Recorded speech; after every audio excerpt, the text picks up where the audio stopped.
everyone, welcome back. Anna Valencia, Tillery, White Glove, Moving Storage and Delivery, Interstate Agent with Beacons Van Lines, here with a whole new book for you on our summer reading, Moving with Kids. And I think lots of us are familiar with Alexander, right? Well, this is Alexander's Who's Not, Do You Hear Me, I Mean It, Going to Move. It is an entire series, so this is something fun that you can get the kids engaged with, that they can explore more of once they're in the new location as well. So thank you to Judith Viorst, our author, for putting this together. It really is a fun series. Let's delve in, shall we?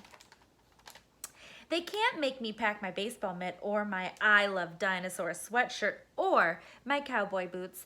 They can't make me pack my ice skates, my jeans with 8 zippers, my compass, my radio, or my stuffed pig. My dad is packing, my mom is packing, my brothers, Nick and Anthony, are packing.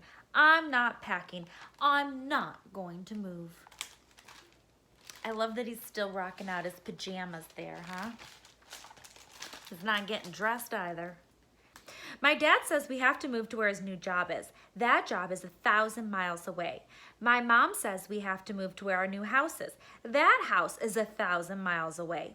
Right next door to the new house, there's a boy who is Anthony's age, and down the street, there's a boy the same age as Nick. There's no one next door or down the street, or maybe for 1,000 miles, who's my age. Oh, poor Alexander. I'm not, do you hear me? I mean it, going to move.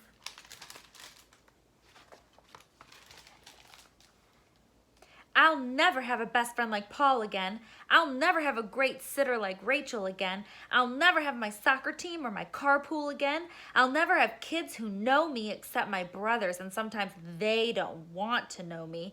I'm not packing. I'm not gonna move. Nick says, I'm a fool and should get a brain transplant. Anthony says, I'm being immature. My mom and my dad say that after a while, I'll get used to living 1,000 miles from everything. Never, not ever, no way, N-O, no.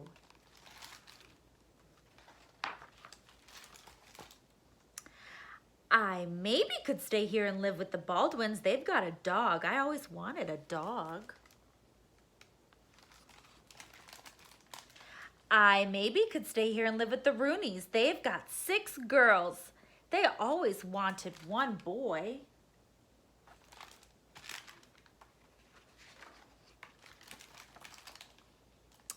I maybe could stay here and live with Mr. and Mrs. Oberdorfer.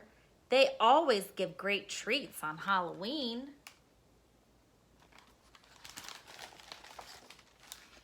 I maybe could stay here and live by myself in maybe a tree house or maybe a tent or maybe even a cave. It's a thought. Nick says I could live in the zoo with all the other animals. Anthony says I'm being immature. My dad says I should take a last look at all my special places. I'm taking a look, but it won't be my last.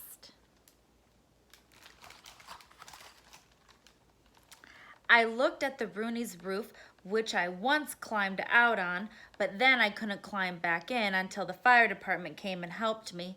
I looked at Pearson's drugstore, where they once said my mom had to pay them $80 when I threw a ball in the air that I almost caught. See how he broke the window there in the front door? $80 for a window's like a deal, right? I looked at the lot next to Albert's house, where I once and for all learned to tell which was poison ivy. I looked at my school, where even Mrs. Newt, the new teacher I once spilt the goldfish bowl on, said she'd miss me.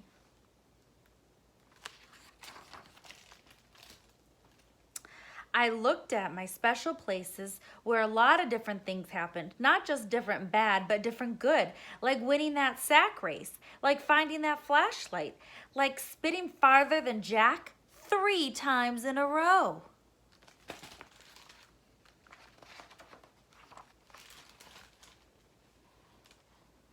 Like selling so much lemonade that my dad said I'd probably have to pay taxes. My dad was just making jokes about paying taxes. I wish he was just making jokes about having to move. I'm not, do you hear me? I mean it, going to move. Nick says I'm acting like a puke face. Anthony says I'm being immature. My mom says to say a last goodbye to all my special people. I'm saying goodbye, but it won't be my last.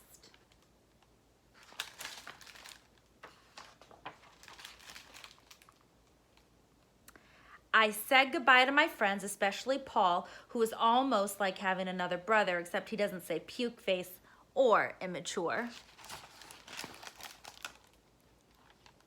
I said goodbye to my neighbors, especially Susie, who is almost like having a dog, except she's the Baldwin's dog instead of mine. Aww.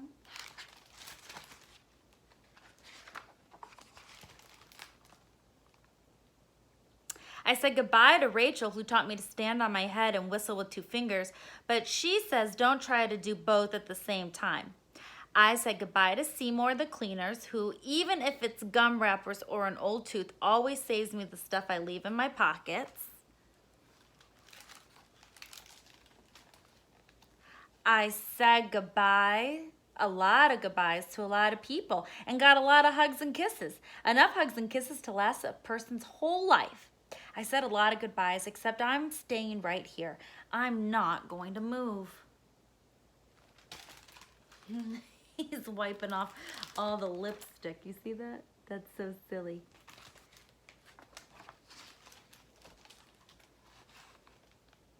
When the movers come to put my bedroom furniture on their truck, maybe I'll barricade my bedroom door.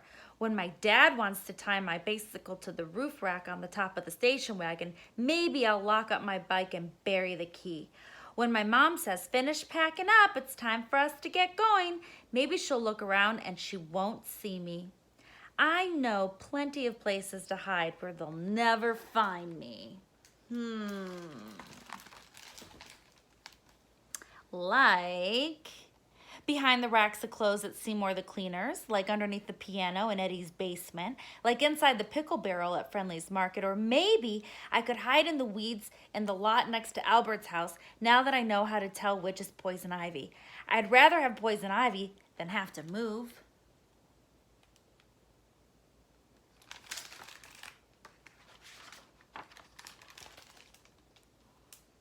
My dad says it might take a while, but I'll find a new soccer team. He says it might take a while, but I'll find boys my age. He also says that sometimes when a person moves away, his father might need to let him get a dog to be his friend till he makes some people friends. I think that Swoozy, too, would be a good name. There's a little incentive, huh? My mom says it might take a while, but we'll find a great sitter. She says it might take a while, but we'll find a cleaners who even saves gum wrappers and old teeth. She also says that sometimes when a person moves away, his mother might let him call his best friend long distance. I already know the telephone number by heart.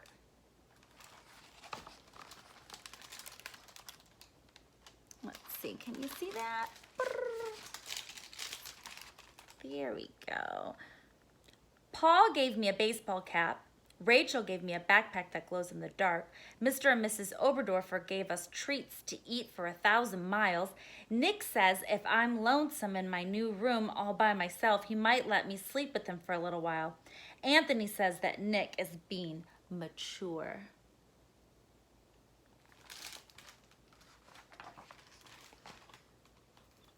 My dad is packing, my mom is packing, my brothers Nick and Anthony are packing. I don't like it, but I'm packing too. They better not try to move anymore when we get where we're going to. Packing away, lots of boxes, sorting through things you might not want anymore. Because this is the last time I'll do it. The next time, they won't make me do it. Never, not ever, no way, N-O. I'm not, do you hear me? I mean it, going to move. And then here at the bottom, it's Alexander's new room box. Well, that was a fun read. As much as he protested, in the end, he realized there were some incentives. His family was really accommodating. His friends made it seem like it was gonna be okay and gave him a little something to remember them by. Moving can be challenging. And just like Alexander, you might not want to. Once you get there, there's lots of new things to explore and fall in love with and call home. So you can make this book your own or go check out what your library has too. Happy moving!